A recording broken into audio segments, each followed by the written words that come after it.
Catching eels is great sport and they're very, very tasty.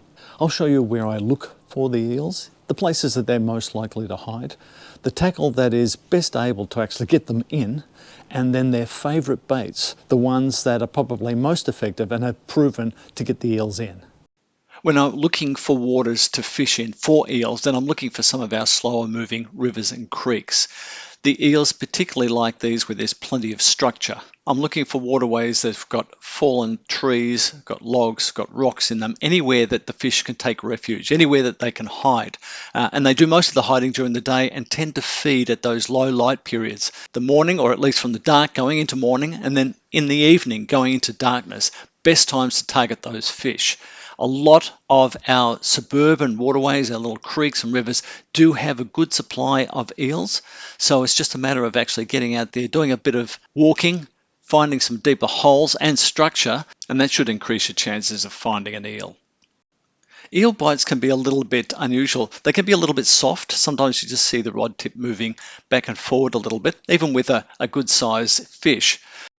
Because they can swim backwards and forwards, it's an unusual fight at times. And even when you get half the eel out of the water, the back half is still flapping around trying to get away. So it makes for interesting work. Then, of course, you've got to get them out of all of the things they'll wrap around, like the weeds and rocks and that, even right on the bank. In this case, I'd got a nice sized eel. This one had just taken some worms that I'd had, but I'd been using different types of bait to try and land them. And I really enjoyed the fight. On this little river, all I was doing was watching where the stream of the water was flowing most and then putting my bait into the slow water, which was closer into shore, where the fish could expend the least amount of energy to stay there and where bait would fall if it was floating with the current.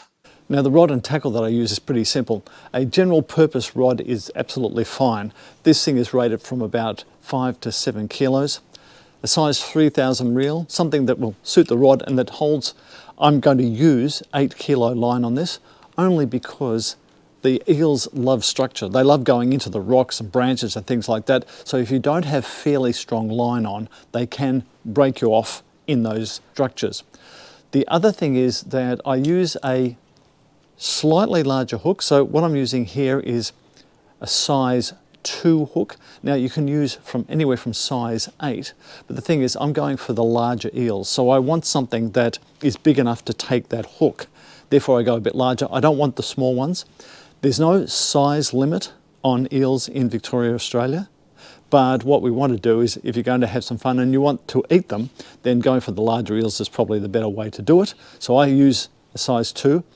I use a swivel and a running sinker.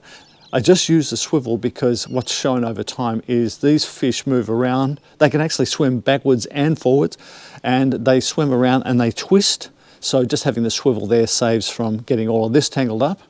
I have a bean sinker with a bit of weight on it because I do want it to be able to cast out to the spots that I need to go, and if there's a bit of flow in the water, I want it to hold in place.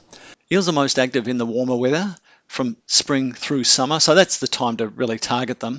And also the low light periods. Here I was fishing late afternoon. The sun was getting low on the horizon. It was a bit unusual for me to catch something sort of that early because they do like the darker periods, but this was a welcome surprise.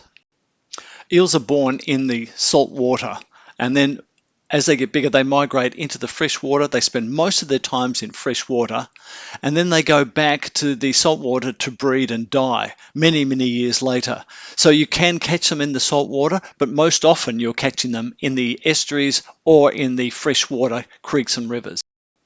Eels rely heavily on their sense of smell to locate food. So, and that's really important in some of the silty water where it's hard to see. So using a scent that's got a bit of smell, got some texture to it, will give you a better chance of hooking a fish. When it comes to baits for eels, one thing I'll always take with me is nice big worms, something like scrub worms or European night crawlers, something that will go onto a fairly large hook and present plenty of flesh and movement. But I also like fish pieces, so I'll take pilchard with me. That is such a good oily fish, gives off plenty of scent into the water, and if you hook it properly, it stays on quite well. The eels tend to love that. I know a lot of people use meat as bait. Things like kangaroo meat that's got a high blood content seems to work very well. It's quite tough on the hook, so it stays there as well, and plenty of eels are caught on that. Prawns are another good bait. I usually buy the cooked ones. When I'm presenting it on the hook, I'll peel it first, and then I sort of wrap the tail around the curve of the hook. It presents really nicely, and just make sure I have a lot of hook points showing. When I fish for eels, I do two things. One is that I have the different baits, and I'll change baits if one bait's not working.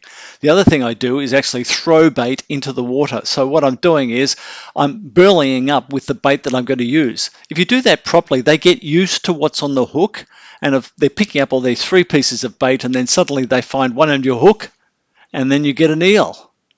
If you get a few decent eels, they can make a really nice meal.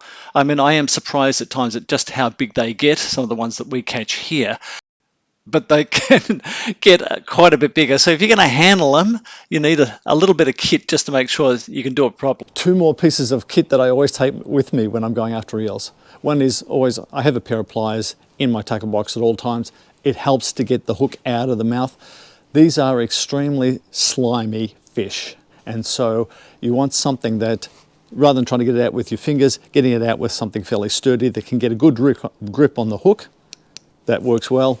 The other thing is take a hand towel.